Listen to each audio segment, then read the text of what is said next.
औषधा पशु आहार के परिवार से जितने भी नए डीलर्स, सीएमएफ, रिटेलर्स या होलसेलर जुड़े हैं, आप सभी को मेरा दिल से प्रणाम। आप सभी का दिल से स्वागत है।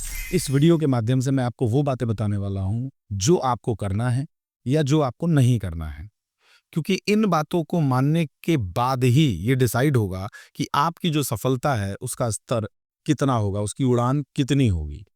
तो मैं जो भी बोलने वाला हूँ उसको बहुत ध्यान से समझिएगा, क्योंकि ये वीडियो, ये बातें आपके बिजनेस को सीधे इफेक्ट करेंगी, अच्छे रूप में भी और बुरे रूप में भी। बिजनेस आपका तो मेहनत भी आपकी होनी चाहिए। एक बहुत छोटी सी बात है, आप पैसा लगाते हो, 4 लाख 5 लाख आपने लगाया है और उसके बाद आपने एक गाड़ी माल मंगाया है। उस चीज के लिए आपके तरफ से क्या पॉइंट्स होने चाहिए जो आपके बिजनेस को नुकसान ना पहुंचाएं। मुझे बस यही आपको बताना है। कंपनी के जो काम है, कंपनी ने जो भी कमिटमेंट्स की हैं, एरिया मैनेजर्स पहुंचेगा या कैसे होगा, या बिजनेस किस तरीके से प्रमोट करना है, हैंडबिल छपेगा या हम कैसे लोगों को कनेक्ट करेंगे, सोशल मीडिया का रेफरेंस लेंगे, जो भी करें, लेकिन आपको क्या करना है ये आपको पता होना बहुत जरूरी है। मैं सबसे पहले कुछ 4 पॉइंट्स, मैं सिर्फ 4 पॉइंट्स आपको बताने वाला हूं। सिर्फ इन 4 पॉइंट्स पे आपको फोकस करना है, सिर्फ 4 पॉइंट्स। नंबर 1, सबसे पहला पॉइंट कि कंपनी की जो रिस्पॉन्सिबिलिटी है वो कंपनी पे छोड़िए। आपकी रिस्पॉन्सिबिलिटी क्या है उसको हमें फोकस करना है। तो उस चीज के लिए सबसे पहले हम डिस्कस करेंगे कि अपने ब्लॉक के सभी गांव, ध्यान से समझिएगा, जिस ब्लॉक की डीलरशिप आपने ली है उस ब्लॉक के जितने गांव हैं, उन पशुपालकों की जो दुकानें हैं, उन दुकानों पे आपका प्रोडक्ट पहुंचना चाहिए। कैसे? कंपनी का सेल्स मैनेजर जाएगा, आपके काउंटर डेवलप करेगा, काउंटर डेवलप करेगा। अब उसके बाद आपकी जिम्मेदारी, जो पहली जिम्मेदारी है, उन काउंटर के लोगों से, उस दुकानदार से, उस रिटेलर से, उस होलसेलर से आपको कनेक्ट होना पड़ेगा। आपको बताना पड़ेगा कि मैं इस ब्लॉक का डीलर हूं, औषधा पशु आहार के परिवार से मैं जुड़ा हूं। साथ ही एक बिल छपवाइए, जिस बिल पे जीएसटी नंबर वगैरह होने चाहिए, ताकि आप उसको, उससे जो अब आप उसको माल डिलीवर करते हैं, अगर वो कहता है कि साहब माल रखो मेरे यहाँ, तो मैं सेल करूंगा, बेच के आपको पैसा दूंगा। अगर वो ऐसा कहता है तो उसके साथ उस डील को क्रैक करिए, 50% पैसा लीजिए, पूरा रखिए, या उससे बोलिए कि 1 हफ्ते का माल हम रखेंगे, नेक्स्ट वीक जब आप इसको सेल कर दोगे तो अगला माल देंगे और इस माल का आपको हमसे पेमेंट लेना होगा। जो भी डील आपकी सेट होती है वो अपने स्तर पे उसको करिए, बट उनको जोड़े रखिए अपने साथ। उनका विश्वास बनना चाहिए कि इस ब्लॉक का एक व्यक्ति जो मेहनती है, जो हमारे पास आता है, इसके साथ जुड़ने की जरूरत है। पहला पॉइंट। जैसे आपने जो दुकानें तो बना दी, ये जिम्मेदारी कर ली, अब उन दुकानों के ऊपर जो माल आपने रखवाया है अपना, उन दुकानों के जो कस्टमर हैं, जो उसके हर दुकान के अगल-बगल 4-6 कस्टमर्स होते हैं, जो सॉरी च हर दुकान के अगल-बगल 4-6-10 गाँव होते हैं, जो उस मार्केट में आते हैं, उस दुकान से पशु आहार लेते हैं। हमें क्या करना है कि आपकी जो दूसरी रिस्पॉन्सिबिलिटी है, उसमें आपको सिर्फ ये करना है कि जितने भी दुकानों पे आपका माल रखा हुआ है, उनके अगल-बगल के 4 से 10 गाँव की लिस्ट बनाइए और उनमें अपना टोटो जो आपने रखा है 1 डेढ़ महीने के लिए अपने पास प्रचार के लिए, जिससे आप माल भी भेजोगे उसको, डिलीवरी लिए आप दे सकते हो, उसको प्रॉपर आप सजाइए, उसकी बैनर पोस्टरिंग करिए, उसके अंदर एक हॉर्न लगाइए, उसके अंदर एक माइक लगाइए, उसके अंदर अपना जो आपका ऑडियो है उसको चलाइए, जो प्रचार करते हुए जाए, माल भी डिलीवर करे, लेकिन जब उस दुकान पे माल दे तो उसी समय उसके अगल-बगल के 4-6 गाँव में हैंडबिल रखने के साथ-साथ सारे पशुपालकों के घर जाए या मिले रास्ते में, हैंडबिल देता जाए, प्रचार करते हुए चला आए।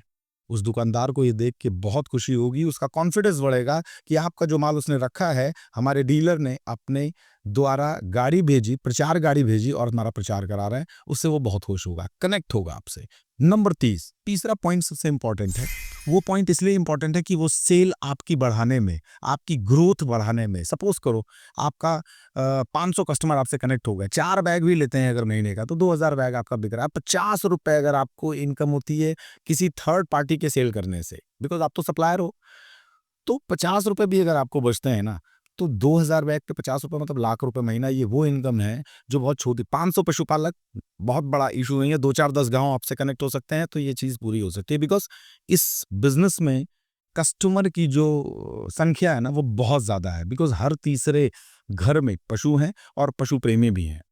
तो ये पॉइंट आपको बहुत ध्यान से सुनना है कि आपको क्या करना होगा कि आपकी दुकान जहाँ पे खुलती है, जो डीलरशिप आप अपना एक गोडाउन बनाते हो, उस दुकान के अगल-बगल के 10 गाँव का आप डाटा निकलवाइए कि कौन से बड़े पशुपालक हैं, छोटे पशुपालक हैं, डेयरी चलाते हैं या कलेक्शन सेंटर चलाते हैं या दूध बाँटते हैं, उन लोगों से आप संपर्क बनाइए और उस संपर्क का जो डाटा है, मोबाइल नंबर, नाम, गाँव कहाँ के हैं, वो डाटा आप हमारे कस्टमर सेवा अधिकारी से संपर्क करिए, उसको दीजिए। वो व्यक्ति आपके उन डाटा पे फ़ोन करेगा, उनको कनेक्ट करेगा और कनेक्ट करने के साथ-साथ आपकी लीड को मजबूत करेगा।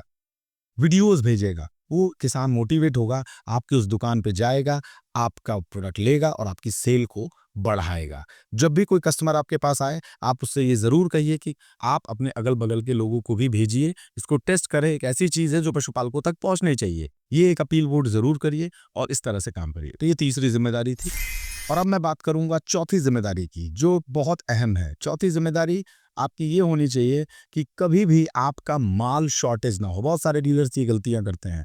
पता लगा एक गाड़ी माल आपने मंगा लिया, 200 300 400 500 बैग।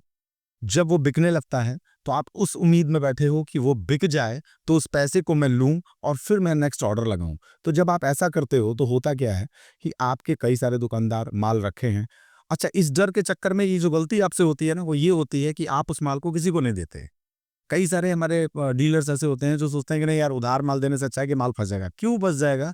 आपका वो दुकानदार जो आपसे उधार आप या उसके यहाँ रखवा रहे हो ना, वो 5 साल से 10 साल से उस मार्केट में बैठा है। वो 4-10 बोरी आपका लेके कहीं नहीं जाने वाला। उसके साथ रिलेशन डेवलप करिए, बताइए, तो वो माल आप अपनी दुकान की बजाय 50 अलग-अलग स्पॉट पे रख जब देंगे, तो उससे जो आपको आउटपुट आएगा कि आपके जिन क्षेत्रों में आप नहीं जा सकते, वहाँ भी लोग आपको कनेक्ट कर रहे हैं, आपके प्रोडक्ट को छू रहे हैं, बिकॉज़ सप्लायर तो आप ही हैं। तो ये बहुत ध्यान देने वाली बात है कि आपका माल शॉर्टेज नहीं होना चाहिए। आप क्या करो, 500 बैग मँगाते हो, तो 250 बैग, 300 बैग का माल बेचो। 300 बैग का, 400 बैग का भी आप ऑर्डर लगा सकते हो, ताकि आपकी गाड़ी ऑर्डर पे रहे। 100 बैग आपके पास होना चाहिए, तो आपका ऑर्डर लग जाना चाहिए, बिकॉज़ आने में 7-8 दिन, 10 दिन फैक्ट्री से लग सकते हैं। सो आप उस टाइम गैप को ख़त्म ना होने दें। माल का शॉर्टेज अगर हुआ, तो कंपनी भी आपसे डिस्कनेक्ट होगी, बिकॉज़ अगर उसके कस्टमर को माल नहीं जाएगा, तो फिर वो वहाँ पे आपके एमओयू के हिसाब से आप नहीं अगर ये चीज़ कर पाएँगे, तो हमको वहाँ दूसरा बंदा अपॉइंट करना होगा या सोर्स ऑफ कोई दूसरा डीलर उसको सप्लाई दे देगा। फिर आप क्या करोगे? फिर वो आप कंपनी को ब्लेम करोगे। ऐसा नहीं होना चाहिए, बिकॉज़ कस्टमर को अगर माल चाहिए होगा ना, तो वो कहीं से भी लाएगा। उसकी अपनी फ्रीडम है, उसको आप नहीं रोक सकते। तो हमें क्या करना होगा कि अगर आप चाहते हो कि आपके ब्लॉक में, आपके क्षेत्र में कोई और ना आए, तो आप वो सप्लाई चेन रुकने ही मत दो। आप प्रोडक्ट को शॉर्टेज होने ही मत दो।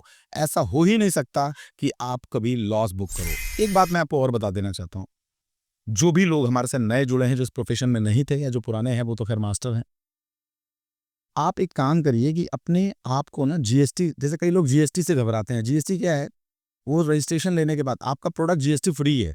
सो आपको इस पे टैक्स नहीं लगने वाला, लेकिन रजिस्ट्रेशन होगा तो आपकी फाइलिंग होगी। बैंक में आपके जो टर्नओवर, सपोज़ आप अगर 4 गाड़ी मँगाते हो 30 टन की, सपोज़ करो 30 टन की मैं छोड़ता हूँ, 15 टन की भी मँगाते हो, तो 4 लाख, साढ़े 3 लाख, 4 लाख की एक गाड़ी है, जो कि 4 गाड़ी अगर मँगाते हो तो 4 चौक को 16, यानी कि 16 लाख रुपए का टर्नओवर महीने का हो रहा है। साल का कितना हो गया आप इमेजिन कर लो, लगभग पौने 2 करोड़ का। पौने 2 करोड़ का टर्नओवर जिस अकाउंट में होगा, वो बैंक आपसे क्यों नहीं जुड़ेगी? वो बैंक आपको सामने से ऑफ़र करेगी कि आप हमारी सीसी दे दीजिए।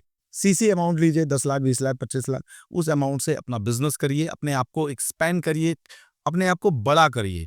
बहुत सारे डीलर सीएनएफ बनते हैं, बहुत सारे सीएनएफ डिस्ट्रिक्ट डीलर बनते हैं, बहुत सारे डिस्ट्रिक्ट डीलर स्टेट लेवल पे जाते हैं। जब छोटे बिज़नेस से शुरू आप करोगे और ऊपर जाने की मंशा होगी, तो आपको स्ट्रैटेजी प्लान करनी होगी अपने बिज़नेस की, अपने काम करने के तरीके की। और एक बात और, हमेशा याद रखिए कि रिश्ता सिर्फ़ बिज़नेस का नहीं होता है। रिश्ता सिर्फ़ बिज़नेस का नहीं होता है, ये भरोसे और मान-सम्मान का भी होता है। तो हमारा आपका जो रिश्ता है, वो इसी तरह से है, मान-सम्मान और इनकम और प्रॉफ़िट से अलग हट के भी हमारा एक रिलेशन है, एक रिश्ता है, जो हमारे इस मिशन को आपसे जोड़ता है, आपको इस मिशन से जोड़ता है। हमारे पशुपालकों को सुदृढ़ बनाना है, मजबूत बनाना है और आपको अपने जैसे लोगों को और आर्थिक रूप से सशक्त बनाना है।